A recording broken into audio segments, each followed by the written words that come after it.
2024년 4월 25일 헌법재판소에서 유류분에 관한 위헌법률 제청 그리고 헌법소원에 대해서 결정을 하였는데요.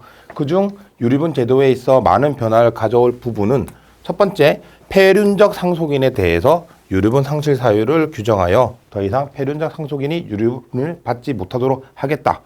두 번째, 피상속인에 대해서 특별한 부양 및 재산적 특별한 기여를 한 상속인에 대하여 이러한 유류분 청구가 왔을 때 기여분 규정을 준용하지 않는 것은 위헌이다 라고 한 것입니다. 즉, 피상속인에게 잘한 상속인에게는 더 많은 상속 재산을 인정해주고 피상속인에게 잘못한 폐륜적 상속인에 대해서는 유류분조차 인정하지 않겠다는 취지입니다. 헌법재판소에서 위 규정들에 대하여 헌법 불합치 결정을 하며 그 규정을 개정하라는 기한이 2025년 12월 31일로 정해 아직 기간이 남았지만 벌써부터 법조계와 학계는 이에 대한 논의를 조금씩 하고 있고요. 이에 영향을 받아 구하라법 상속권 상실 제도와 관련하여서도 법안 통과 가능성이 높아지고 있습니다. 한편 유류분 상실 사유와 유류분에 있어서 기여 상속인의 기여분을 인정해 주어야 한다는 점에 관하여 아직 구체적인 법안이 개정되지 않았기 때문에 지금부터 이 법안이 개정되기까지는 공백기가 생기는데요. 그래서 요즘 많은 분들께서 지금부터 유류분을 방어하기 위해서는 어떤 준비를 해야 되냐고 많이 물어보십니다. 아무래도 구체적인 법안이 이제 개정이 되고 통과가 되면 그에 따른 준비를 하시기 편하시겠지만 지금으로서는 어떻게 개정될지 알 수 없기 때문에 어느 정도 예상을 하면서 준비를 하셔야 되는데요. 2024년 4월 25일 헌법재판소 결정은 결국 피상속인에게 잘한 상속인에게는 좀 더 상속 재산을 주고 못한 상속인에게는 재산을 주지 않겠다는 취지이기 때문에 그 판단은 피상속인이 하게 될 것이고요. 그에 따라서 피상속인의 재산 처분의 자유가 더 중시된 것이라고 볼 수 있습니다. 그렇다면 피상속인이 생전에 본인의 자유로운 의사에 따라서 하는 상속 설계가 더 중요하게 된 것인데요. 상속 설계는 크게 증여, 유언 대용 신탁으로 나눌 수 있는데 유류분을 방어하기 위한 방법으로서는 위 세 가지 방법이 모두 사용될 수 있지만 가급적 저희 법무법인에서 추천하는 방법은 유언 대용 신탁입니다.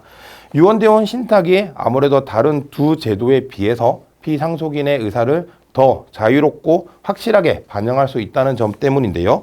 결국 이러한 헌법재판소의 유류분에 관한 결정은 그 피상속인이 그 상속인에 대해서 평가를 하고 본인에게 어떻게 했는지에 따라서 재산을 나눠준다는 것인데요. 이와 같이 그 상속인이 피상속인에게 잘했는지 잘못했는지를 피상속인이 사망한 이후에 그거를 가리기는 힘들기 때문에 생전에 상속 설계를 할 때 피상속인이 그러한 의사를 표현하는 것이 좋고 이는 유언 대용 신탁을 통해서 그 취지나 목적 부분에서 드러낼 수 있다는 점에서 저희는 유언 대용 신탁을 추천해 드립니다. 피상속인이 생전에 상속 설계를 할 때에는 이러한 사유를 구체적으로 남겨놓아야 하는데요. 물론 증여나 유언을 통해서도 이러한 피상속인의 생전 의사를 남겨놓을 수가 있지만 증여의 경우에는 증여 당시 증여세를 내야 된다는 부담이 있고요. 이 증여 이후에 이거를 되돌리기가 힘들다는 단점이 있습니다. 또 유언의 경우에는 단독 행위로서 피상속인이 쉽게 할 수 있지만 그 형식에 있어서 엄격한 요건을 갖추어야 하기 때문에 만약 그 요건을 갖추지 못한다면 무효가 될 수가 있고요. 또 피상속인 사후에 유언장이 드러나는 경우가 많기 때문에 법적 분쟁 가능성이 높다는 단점이 있습니다. 이에 비해서 유언 대용 신탁은 위탁자와 수탁자의 계약으로 체결되기 때문에 그 내용을 피상속인이 원하는 대로 자유롭게 설정을 할 수가 있고요. 부동산의 경우 신탁 계약서가 신탁 원부로 등기부에 들어가기 때문에 피상속인의 생전 의사를 더 확실하게 확인할 수 있다는 장점도 있습니다. 또한 추후 위탁자, 즉 피상속인의 의사나 상황 등이 변하는 경우에 유연하게 그 상황에 대처할 수 있다는 점도 유언 대용 신탁의 장점이고요. 특히 피상속인이 그 재산을 유언 대용 신탁으로서 상속 설계를 하는 이유 등을 확실하게 남겨둔다면 추후 유류분과 관련해서 폐륜적 상속인에게는 유류분을 인정하지 않고 기여 상속인에게는 더 많은 재산을 줄 수 있는 근거가 될 수도 있다는 점에서 더욱 유언 대용 신탁을 추천해 드립니다.